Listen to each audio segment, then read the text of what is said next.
بسم الله الرحمن الرحيم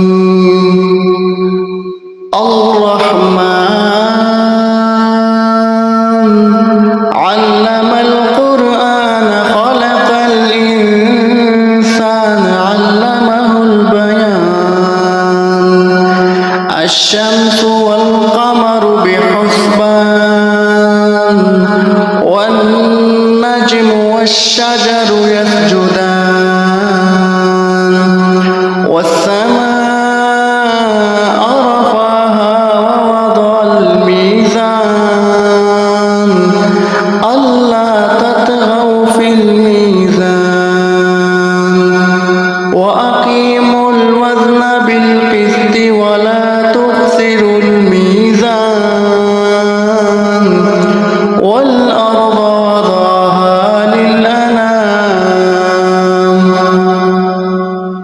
فيها فاكهة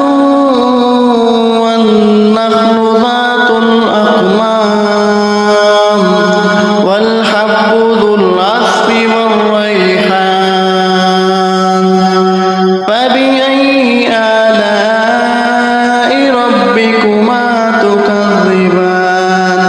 خلق الإنسان من صلصال وخلق الجن من مارج من نار فبأي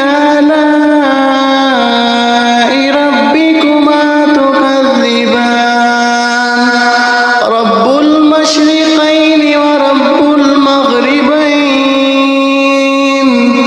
فبأي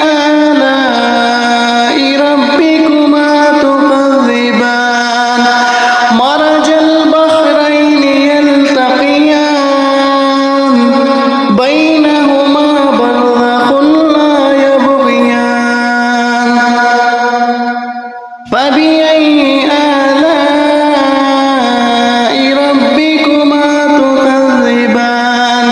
يخرج منهما اللؤلؤ والمرجان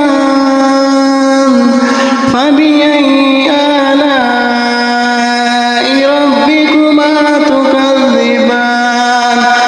وله الجوار المنشآت في البحر كالأعلام فبأي آلاء ربكما تكذبان كل من عليها فان ويبقى وجه ربك ذو الجلال والإكرام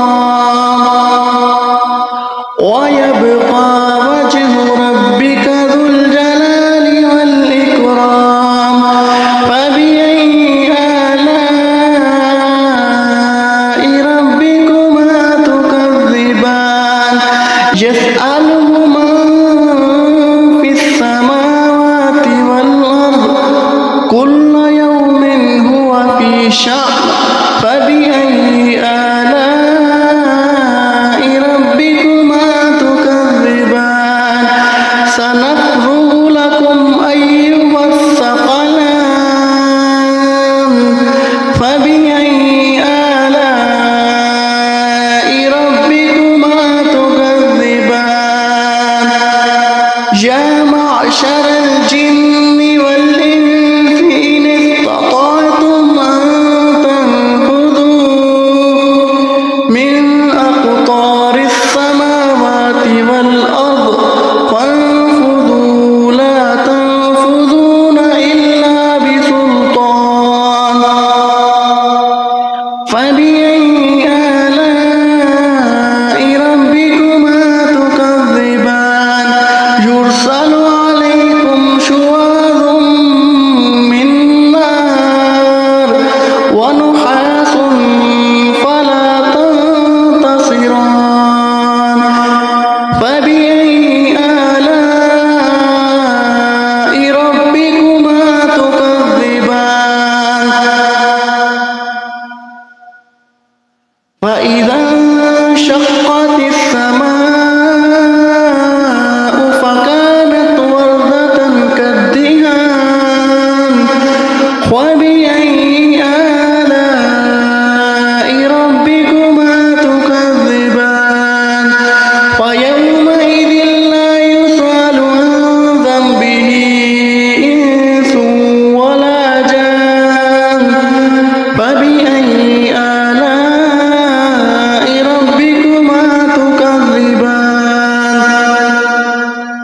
يعرف المجرمون بسيماهم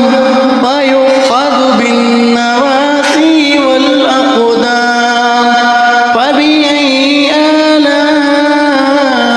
ربكما تكذبان هذه جهنم التي يكذب بها المجرمون يطوفون بينها وبين حميم آن فبأي آلاء ربكما تكذبان